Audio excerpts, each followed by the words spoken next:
Hi mga kabombits! Welcome to Alabatis Aramin.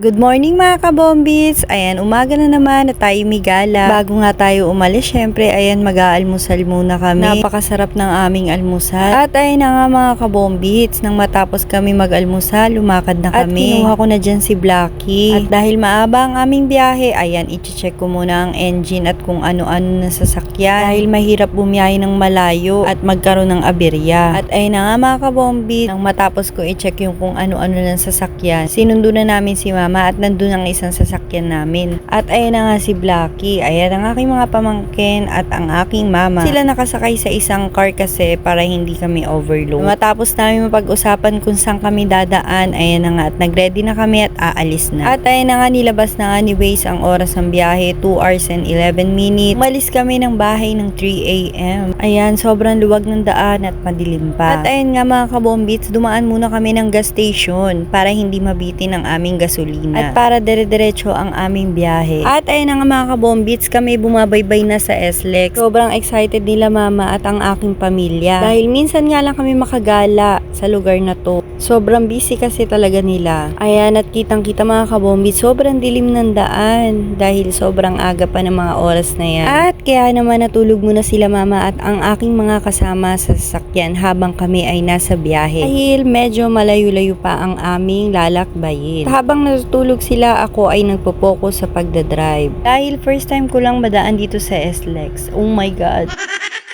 At ayun na nga mga kabombits, sobrang sarap talaga bumiyahe pag ganitong oras. Walang masyadong mga sasakyan at mga traffic. At ayun na nga mga kabombits, Kalamba na tayo ngayon. So magto-tollgate lang kami dyan. At syempre kailangan natin mag-tollgate, bawal ang 1, 2, 3. Charot lang mga kabombits. Siyempre namamatik naman dyan na magto-tollgate tayo. Kung ayaw mo babagsakan ang iyong sasakyan ng harang nila.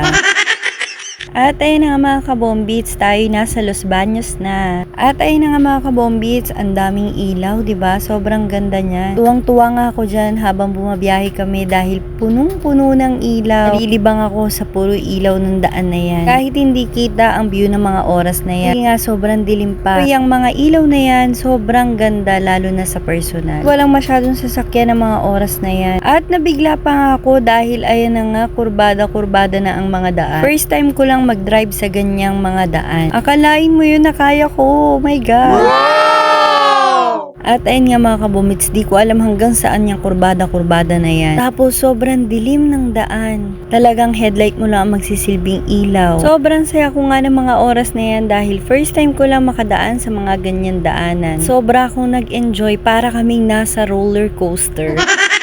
At ayun na mga kabombits, na wala nang ilaw-ilaw ng daan, talagang headlight na lang. Ang hirap talaga mga pasa dilim. At ayun na nga mga kabombits, madadaan na tayo sa Maayhay Falls. Sabi nga nila, ang dami daw magagandang falls dito. Hindi naman namin makita dahil sobrang dilim nga. Talagang headlight mo lang ang magsisilbing ilaw. At ayun na nga mga kabombits, dumating na kami sa Batis Aramin Resort Hotel. Sobrang ganda at sobrang lawak ng lugar na ito. Ito talaga yung masasabi kong perfect place. Paka-peaceful na lugar at nakaka-unwind. At ayun na nga ang pamilya, maraming storya, naglalakad. At ayun naman si Blackie at ipapasok nila sa parking. Napakaganda ng lugar na to. Ayan ang basketball court nila.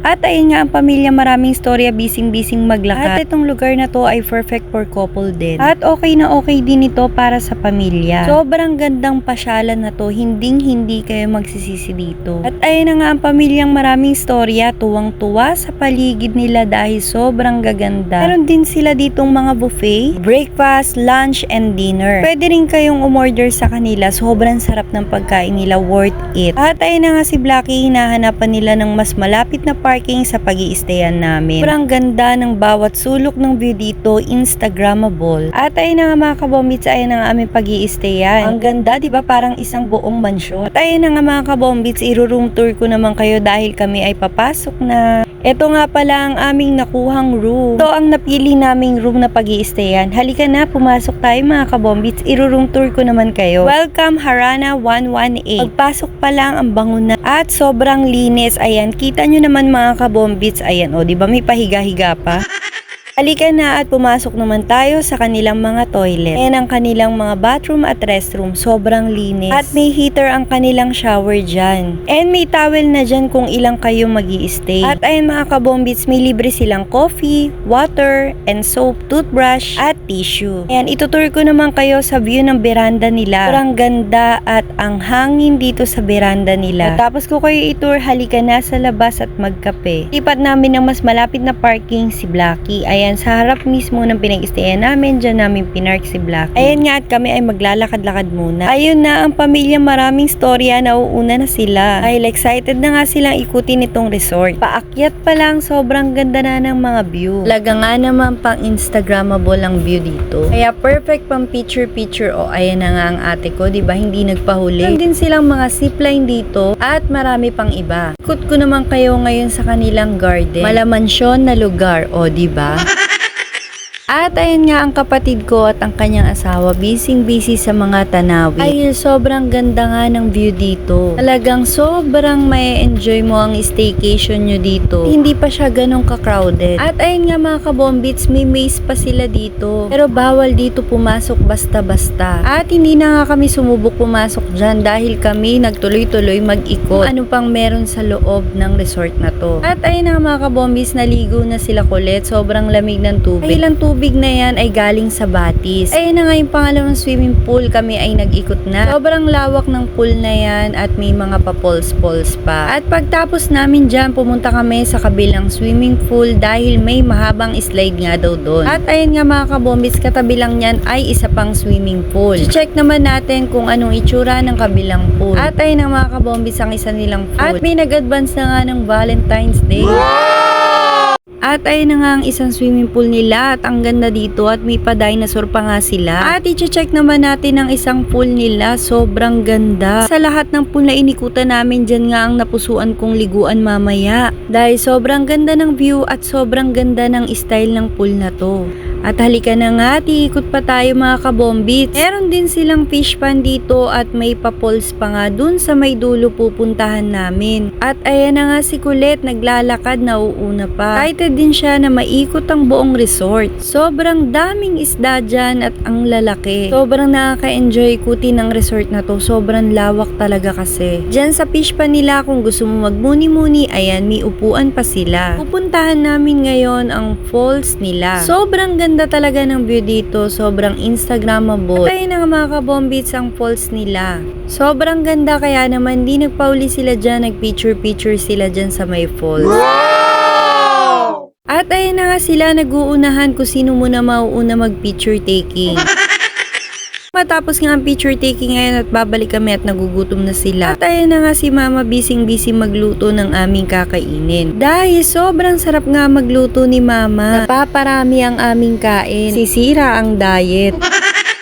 At ayun na nga mga kabombits ang ibang niluto ni Mama. May special patatim, may minudo, at iba pa. Sobrang sarap talaga ni Mama magluto. At pagtapos nga kumain, bumalik na si Kulit maligo ulit. At kami naman ay tuloy na gumala pa rin sa loob ng resort. At ayun pa nga mga kabombis ang kanilang view, diba? Ang perfect talaga. At pumunta na nga kami dito sa tulay na to dahil kanina ko pa gustong puntahan ito. Sabi ko, anong itsura kaya ng tulay na ito? Sobrang ganda at ang ganda dito, mag-picture-picture talaga. Napakahaba niya pala. Akala ko sobrang ikli lang ng tulay na to, pero ang haba. Ayan, may mga upuan pa sa tulay na to. Di talaga ako nakontento kaya sinagad ko hanggang dulo tong tulay na to.